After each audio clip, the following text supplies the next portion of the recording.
സർവത്ര ഗോവിന്ദനാമസങ്കീർത്തനം. ഗോവിന്ദ ഗോവിന്ദ. ദശകം 36. പരശുരാമചരിതം.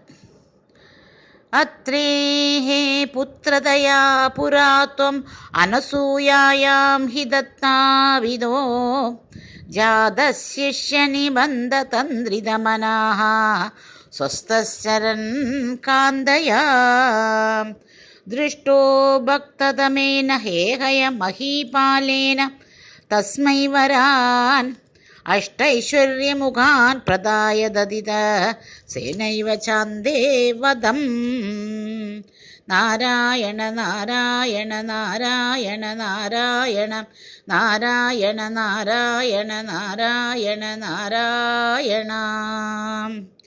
സത്യം കർത്തുമദാർജുനസ്യ ച വരം തശക്തിമാത്രാനദം ബ്രഹ്മദ്വേഷി തഥാഖിലം നൃപകുലം ഹന്തും ച ഭൂമേർഭരം. സഞ്ജാതോ ജമദഗ്നിദോ ഭൃഗുകുലേ ത്വം രേണുകായാം ഹരേ രാമോ നാമ തദാത്മജേഷു അവരജഃ പിത്രോരഥാ സമ്മതം. നാരായണ നാരായണ നാരായണ നാരായണ നാരായണ നാരായണ നാരായണ നാരായണ. ലബ്ധ്വാംനായ ഗണശ്ചതുർദശവയാഃ ഗന്ധർവരാജേ മനാഖ് ആസക്താം കില മാതരം പ്രതിപിതുഃ ക്രോധാകുലസ്യാജ്ഞയാ.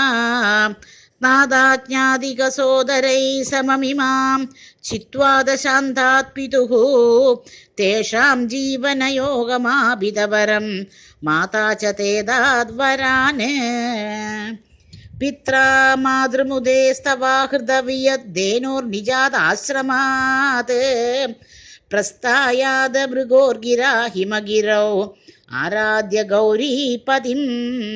ലബ്ധ്വാ തത്പരശും തദുക്തധനുജച്ഛേദി മഹാസ്ത്രാധികം പ്രാപ്തോ മിത്രം അദാകൃതവ്രണമുനിം പ്രാപ്യാഗമസ്വാശ്രമം.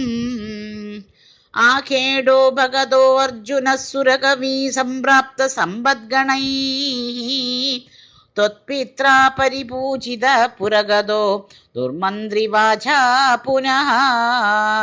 ഗാം ക്രേതും സചിവം ന്യയുങ്ക്തകുതിയാ തേനാഭിരുന്ദൻ മുനി പ്രാണക്ഷേപ സരോഷ ഗോഹദചമോ ചക്രേണ വത്സോ ഹൃതഃ. ശുക്രോ ജീവിത താതവാക്യചലിത ക്രോധോദസഖ്യാ സമം വിഭ്രധ്യാതമഹോതരോപനിഹിതം ചാപം കുഠാരം ശരാന്. ആരൂഢഃ സഹ വാഹയന്ത്രകരദം മാഹീഷ്മതിമാവിശൻ വാഗ്ഭിർവത്സം അദാശുഷിക്ഷിതിപദൗ സംഭ്രാസുതാ സങ്കരം. പുത്രാണാം അയുധേന സപ്തദശഭിഃ ച അക്ഷൗഹിണിഭിർ മഹാസേനാനീഭിർ അനേകമിത്രനിവഹൈഃ വ്യാജൃംഭിതാ യോധനഃ. സദ്യസ്ത്വത്കകുഠാരബാണവിദളൻ നിശേഷശൈനോത്കരോ ഭീതിപ്രദ്രുത നഷ്ടശിഷ്ടതനയഃ ത്വാം ആപതത് ഹേഹയഃ. ലീലാവാരിത നർമ്മദാ ജലവലല്ലങ്കേശ ഗർവാപഹ ശ്രീമദ്ബാഹു സഹസ്രമുഗ്ധ ബഹുശഃ ശാസ്ത്രന്നിരുന്ധൻ അമും. ചക്രേ ത്വയ്യദ വൈഷ്ണവേഭി വിഫലേ ഉദ്വാഹരിം താം മുദാ ധ്യായന്തം ചിദ സർവദോഷമവധീഃ സോഗാത് പരം തേ പദം. ഭൂയോ മമർഷിത ഹേഹയാത്മജഗണൈഃ താദേഹത്തെ രേണുകാം ആജ്ഞാനാം ഹൃദയം നിരീക്ഷ്യ ബഹുശോ ഘോരാം പ്രതിജ്ഞാം വഹൻ.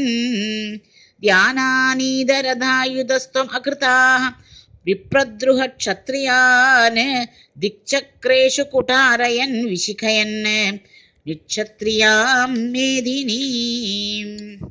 താതോ ജീവനകൃത് നൃപാലകുലം ത്രിസപ്തകൃത്തോ ജയൻ സന്ദർപ്യാദ സമന്ത പഞ്ചക മഹാരത്ത ഹൃദൗഘേ പിതൃന്.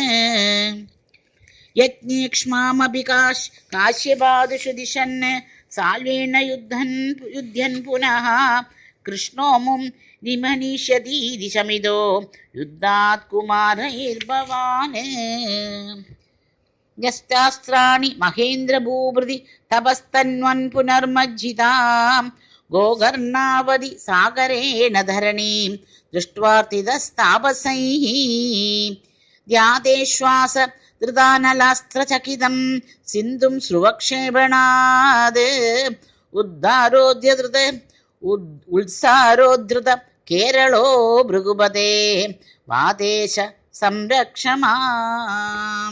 സർവത്ര ഗോവിന്ദനാമ സങ്കീർത്തനം. ഗോവിന്ദ ഗോവിന്ദ.